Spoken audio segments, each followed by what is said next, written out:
Շնորհակալ եմ, պարոն վարչապետ, քաղաքացիների հետ ձեր հանդիպումների ժամանակ վերջերս իրենց կարծիքն եք հարցնում, թե արժե ներկայացնել հրապարակային ցուցադրել այն ռազմատեխնիկան, որը վերջին տարիներին է ձեռք բերվել, հետաքրքիր է որոշում եզրակացություն կա արդեն սրա հետ կապված։ Այո, որոշում եզրակացություն կա, մայիսի 28-ին Հանրապետության օրը Հանրապետության հրապարակում տեղի կունենա ոչ այնքան զորահանդես, որքան հաշվետվություն Հայաստանի Հանրապետության քաղաքացիներին։ Ընդ որում ես ուզում եմ ասել նաև, որ մենք այս թեմայով աշխատում ենք եւ աշխատել ենք մեր միջազգային գործընկերների հետ, որպեսզի ընդհանրապես զորահանդեսը ինքը շատ նուրբ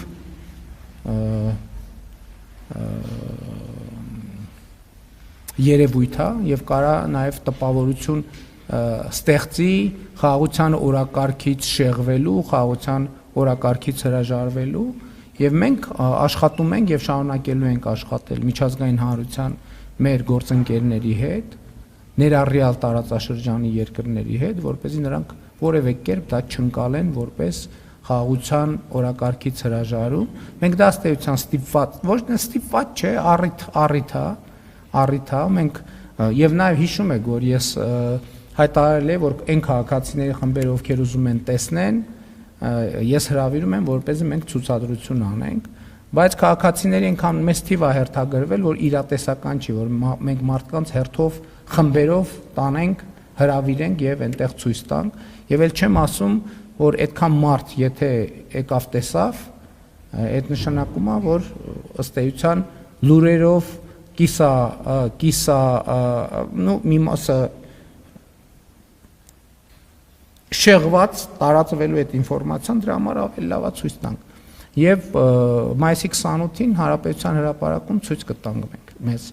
եւ ուզում եմ ասել, որ կարծում եմ, որ դա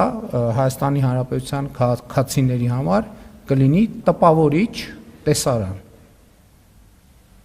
Շնորհակալություն, հաջորդ հարցը Պարոն վարչապետ, ես քանի որ դուք ժամանակին հանգամանքներին ու փաստերին հաճախ հղում անելով ներկայացնում եք, թե ինչու է փոխվում ձեր կառավարության դիրքորոշումը տարբեր երևույթների հետ կապված, ես հիմա ուզում եմ հարցնել, քանի որ 2023-ի սեպտեմբերից անցել է 2-ից ավելի տարի, մոտ 2.5, հիմա դուք էլիտային, ես ոնց հասկացա, ձեր քննադատությունն ու մեղադրանքները ուղղված է ռազմաքաղաքական ղեկավարությանը, համարեցիք, որ փախել են։ Բնակչության նկատմամբ այժմ ձեր գնահատականով Ադրբեջանը էթնիկ զտում է իրականացրել, թե ոչ, եւ քանի որ պատերազմի եւ քաղաքացիական պայմանագրի հաղթանակի հետ կապված մեկնաբանությունը դուք ներկայացրել եք, թե ինչու կլինի պատերազմ, եթե քաղաքացիական պայմանագիրը չշարունակի իշխանության լինել։